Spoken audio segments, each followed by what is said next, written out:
Hi students, welcome to LM Thing. Today we are studying new chapter. Chapter 8 solids. അതായത് ഘനരൂപങ്ങൾ എന്ന പുതിയ പാഠമാണ് നമ്മൾ പഠിക്കാൻ പോകുന്നത്. ഇത് ക്രിസ്മസ് എക്സാമിനേഷന് ഉള്ളതാണ്. അപ്പോൾ ആദ്യത്തത് ഇതിൻ്റെ അകത്ത് പറയുന്നത് പിരമിഡ്. പിരമിഡ് എന്താണ്? എവിടെ നോക്കിക്കേ, ഇതുപോലൊരു പേപ്പർ ഇങ്ങനെ കട്ട് ചെയ്ത് നമ്മൾ ഇതിനെല്ലാം കൂടെ ചേർത്ത് വെച്ച് ഇങ്ങനെ മോളറ്റ ഇങ്ങനെ കൂർത്തിരിക്കുകയല്ലേ, നോക്കി ഇങ്ങനെ ഇരിക്കുന്നതിനാണ് നമ്മൾ പിരമിഡ് എന്ന് പറയുന്നത്. അതെ, ഇവിടെ നോക്കിക്കേ, ഒരു ഇതിനെയാണ് ബേസ് എന്ന് പറയുന്നത്, സ്ക്വയർ ബേസ്. പിന്നെ എത്ര 1 2 3 4 4 triangles. They are isosceles triangles. ഈ രണ്ട് സൈഡും ഈക്വൽ ആണ്. പിന്നെ ഓരോ ഇതിൻ്റെയും ബേസിൻ്റെ ആകൃതി അനുസരിച്ച് അവയ്ക്ക് പേര് കൊടുക്കാം. പിരമിഡ്സ് എന്താണ്? Rectangular pyramid. ഇത് സ്ക്വയർ ആണ്. സ്ക്വയർ പിരമിഡാണ് നമ്മൾ കൂടുതൽ പഠിക്കുന്നത്. സ്ക്വയർ പിരമിഡ് ഉണ്ട്, റെക്റ്റാങ്കുലർ പിരമിഡ് ഉണ്ട്, ട്രയാങ്കുലർ പിരമിഡ് ഉണ്ട്. അങ്ങനെ പിരമിഡുകൾ ധാരാളം ഉണ്ട്. അവയുടെ ബേസിൻ്റെ ആകൃതി അനുസരിച്ച് ഇവിടെ നോക്കിക്കഴിഞ്ഞാൽ അത് ആ പടമാണ്, ഇതിങ്ങനെ ചേർത്ത് വെച്ചതാണ് ഇവിടെ വരച്ചിരിക്കുന്നത്. അതുണ്ടേ, ഇതിപ്പോൾ ഒരു റെക്റ്റാങ്കുലർ ഷേപ്പ് തോന്നുന്നു അല്ലേ? നോക്കിക്കേ, ഇത് സ്ക്വയർ ആണ്, square pyramid. Square pyramid, rectangular pyramid. Base triangle ആണെങ്കിലോ ട്രയാങ്കുലർ പിരമിഡ് എന്ന് പറയും. അപ്പോൾ ഇങ്ങനെ അറ്റം കൂർത്ത് രണ്ട് സൈഡ് ഒരേപോലെ ഉള്ളതിനെ നമ്മൾ പിരമിഡ് എന്ന് വിളിക്കത്തില്ല. ഇങ്ങനെ അറ്റം കൂർത്തിരിക്കുന്നതിനെയാണ് നമ്മൾ പിരമിഡ് എന്ന് പറയുന്നത്. Solids of this type are called pyramid. ഇതിനെയാണ് ബേസ് എന്ന് പറയുന്നത്. ഇതെന്താണ്? സൈഡിലുള്ള വശങ്ങൾ. അതായത് ഈ സ്ക്വയർ പിരമിഡിന് ഒരു സ്ക്വയർ ബേസും 4 ട്രയാങ്കിളും ഉണ്ട്. ഇതിനെ ഞാൻ പറയുന്നത്, നമുക്ക് പറയാം, ഇതിനെ ബേസ് എന്ന് പറയാം, ഇതിന് ലാറ്ററൽ ഫേസസ്. അപ്പൊ ഇതിന് എത്ര ഫേസ് ഉണ്ട്? 5 ഫേസ് ഉണ്ട് അല്ലേ? 5 ഫേസ് ഉണ്ട്. അതിൽ ഒരു ഫേസ് സ്ക്വയർ ആണ്. പിന്നെ ബേസ് റെക്റ്റാങ്കുലർ ആണെങ്കിൽ റെക്റ്റാങ്കിൾ എന്ന് പറയാം. പിന്നെ 4 triangles. They are isosceles triangles. Okay, ഈ രണ്ട് സൈഡ് ഈക്വൽ ആയിരിക്കും. മനസ്സിലായോ? ഇതിനെല്ലാം കൂടെ ചേർത്ത് വെച്ചാണ് ഈ രൂപം ഉണ്ടാക്കിയിരിക്കുന്നത്. അപ്പൊ ഈ വാക്കിന് നമ്മൾ പറയുന്നതാണ് ബേസ് എഡ്ജ്. ബേസ് എന്നും ഈ വാക്കിന് 4 എഡ്ജസ് ഉണ്ട് അല്ലേ? It has 4 edges. So base edge. 4 വക്കുകളെയും 4 വശങ്ങളെയും കൂടെ പറയുന്നതാണ് ബേസ് എഡ്ജ്. ഇത് നോക്കിക്കേ, ഇതിന് നമ്മൾ പറയുന്ന പേരാണ് ലാറ്ററൽ എഡ്ജ്. ഇതിനെയാണെങ്കിൽ ബേസ് എഡ്ജ് എന്ന് പറയും. Base edge, lateral edge. അങ്ങനെ നമുക്ക് ബേസ് എഡ്ജും ലാറ്ററൽ എഡ്ജും കൂടാതെ ഈ പിരമിഡിന് കുറേ പ്രത്യേകതകളുണ്ട്. എന്താണ്? The top most point. ഈ പോയിന്റിന് പറയുന്ന പേരാണ് അപ്പെക്സ്. അപ്പെക്സ് എന്നാണ് പറയുന്നത്. ഈ മുനമ്പ് പോലിരിക്കുന്ന ഈ പോയിന്റിനെയാണ് അപ്പെക്സ് എന്ന് പറയുന്നത്.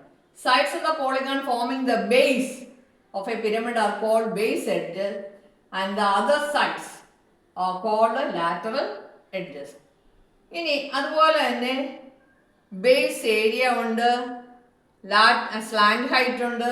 അങ്ങനെ നമുക്ക് അപ്പോൾ ഇതിൻ്റെ ഏരിയ എന്ന് പറയുന്നത് എന്താണ്? ഇതിപ്പം എത്ര ഉണ്ട്? 4 5 ഫേസ്. ഈ 5 ഫേസിൻ്റെയും കൂടെ ഏരിയ ആണ് ഇതിൻ്റെ ടോട്ടൽ ഏരിയ എന്ന് പറയുന്നത്.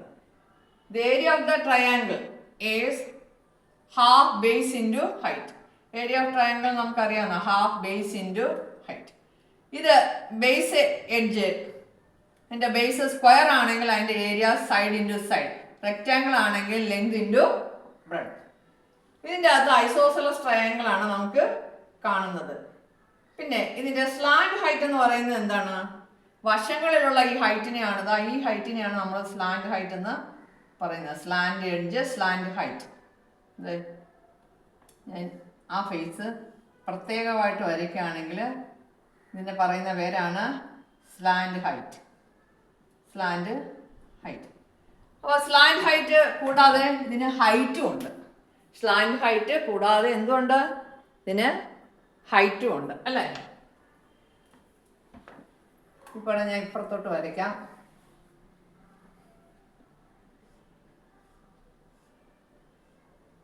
Slant height.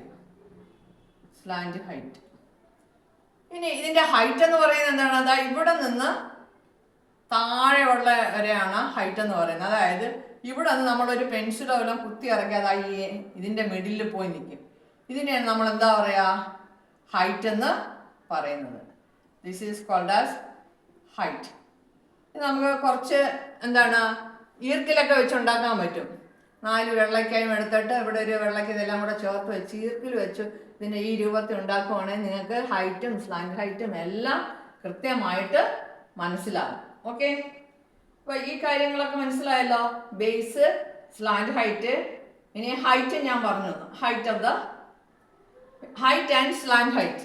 There is A relation between height, slant height, base area, base ഇതിനെല്ലാം നമുക്ക് ഒരു റിലേഷൻ തന്നെ ഉണ്ട്. അപ്പോൾ എന്താണ് നമുക്ക് ആ റിലേഷൻ എന്ന് നോക്കാം. ഞാൻ ഇതൊന്ന് വായിക്കട്ടെ.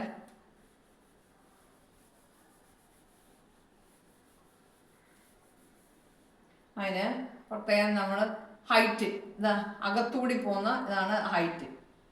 അതിൻ്റെ അകത്ത് നമുക്കൊരു ട്രയാങ്കിൾ കിട്ടും. ഇതിന് ഹൈറ്റ് എന്ന് പറയും. ഇത് ബേസ് എഡ്ജ് ഫുള്ള് വരുമ്പോൾ ഇങ്ങനെയല്ലേ വരുന്ന. അപ്പോൾ അതിൻ്റെ പകുതി ഹാഫ് ബേസ് എഡ്ജ്. ഇതെന്തായിട്ട് വരും? സ്ലാൻഡ് ഹൈറ്റ് ആയിട്ട് വരും അല്ലേ? സ്ലാൻഡ് ഹൈറ്റ് ആയിട്ട് വരും. അപ്പം നിങ്ങൾ വിചാരിക്കും ഇത് എങ്ങനെയാണ് സ്ലാൻഡ് ഹൈറ്റ് ആയിട്ട് വരുന്നതെന്നല്ലേ? ഹൈറ്റ് ഇത് അകത്ത് വരുന്ന ട്രയാങ്കിൾ ആണ്. അപ്പം അകത്ത് നമ്മൾ ഇതാണ്ടേ ആ പടം ഒന്നുകൂടി വേണമെങ്കിൽ വരയ്ക്കാം.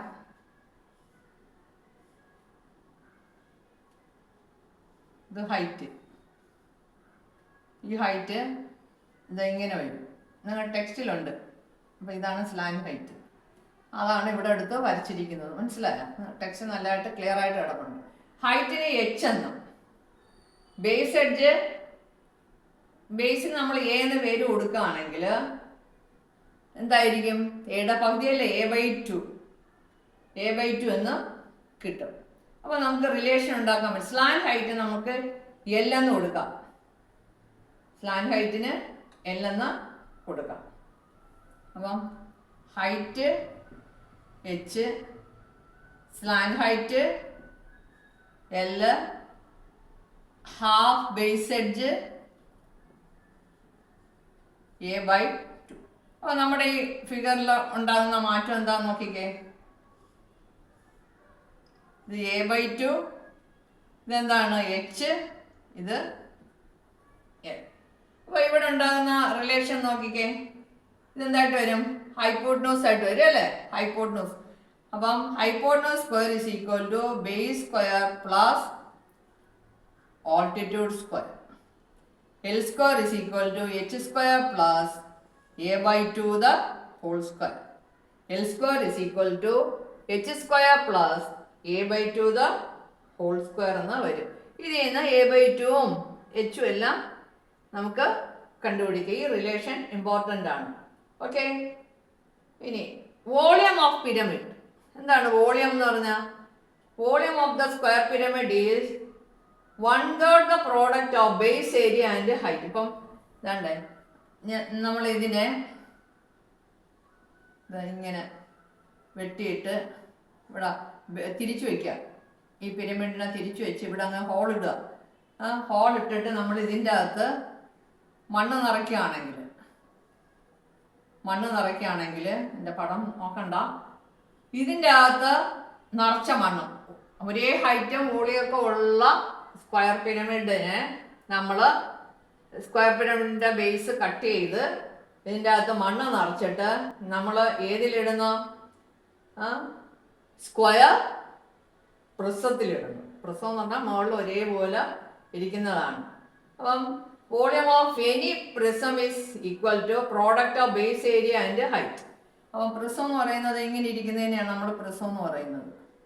മുകളിലും താഴെയൊക്കെ ഒരേപോലെ ഇരിക്കുന്നത്, ഇതിനെയാണ് നമ്മൾ പ്രിസം എന്ന് പറയുന്നത്. അപ്പോൾ ഇതിൽ 3 പ്രാവശ്യം മണ്ണെടുത്താലേ ഇത് നിറയത്തുള്ളൂ എന്ന് പറഞ്ഞാൽ ഇതിൻ്റെ വോളിയത്തിൻ്റെ 1/3 ആയിരിക്കും ഇതിൻ്റെ വോളിയം. അപ്പോൾ volume of square pyramid is 1/3 base area into height. Base area is square ആകുമ്പോൾ A into A square 1/3 A square H. അപ്പോൾ നമ്മൾ സ്ക്വയർ പിരമിഡിൻ്റെ വോളിയം കണ്ടുപിടിച്ചു. എങ്ങനെയാണ് വോളിയം കണ്ടുപിടിക്കുന്നത്? Volume of square pyramid is equal to 1/3 the product of base area and height. അപ്പം square പിരമിഡിനെ കുറിച്ചുള്ള കാര്യങ്ങളൊക്കെ കഴിഞ്ഞു. അപ്പോൾ ഏരിയ എന്ന് പറഞ്ഞാൽ എന്താണ്? വോളിയം ഓഫ് പിരമിഡ് എന്ന് പറയുന്നത് നമ്മളിപ്പോൾ പഠിച്ചു. ഹൈറ്റ് എന്താന്ന് പഠിച്ചു, സ്ലാൻഡ് ഹൈറ്റ് എന്താന്ന് പഠിച്ചു അല്ലേ? പിന്നെ സ്ലാൻഡ് എഡ്ജ് പഠിച്ച്, ബേസ് എഡ്ജ് എന്താന്ന് പഠിച്ചു. ഇതെല്ലാമാണ് നമുക്ക് സ്ക്വയർ പിരമിഡിൽ കാര്യമായിട്ട് പഠിക്കാനുള്ളത്. എക്സാമിനേഷന് സ്ക്വയർ പിരമിഡാണ് ചോദിക്കുന്നത്. ഓക്കെ, അപ്പോൾ സ്ക്വയർ പിരമിഡിൻ്റെ കുറേ കാര്യങ്ങളൊക്കെ പഠിച്ചു കഴിഞ്ഞു. ഇനി അടുത്തത് അതിൻ്റെ അകത്ത് കുറേ പ്രോബ്ലംസ് ഉണ്ട്, അത് ചെയ്യണം, നമുക്കത് ചെയ്യാം. പിന്നെ നമുക്ക് പഠിക്കാനുള്ളത് കോണാണ് നമുക്ക് പഠിക്കാനുള്ളത്. ഓക്കെ.